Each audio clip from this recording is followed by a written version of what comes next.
মাংস যদি খুব রেওয়াজি হয় তাহলে তা থেকে তো অনেক ফ্যাট বেরোবে, তো সেক্ষেত্রে পুরো ফ্যাটটা ইউজ করা যাবে না, পরিমাণ মতো ফ্যাটটা ইউজ হবে। দাও না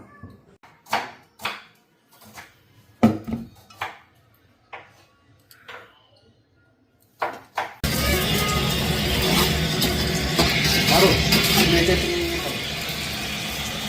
ওই উপর থেকে কিছু নিয়ে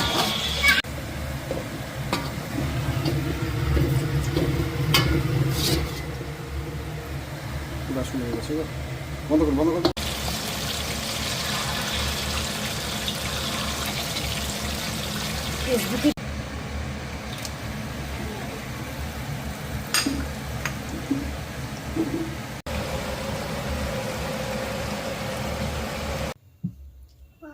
কি সুন্দর হলো তো।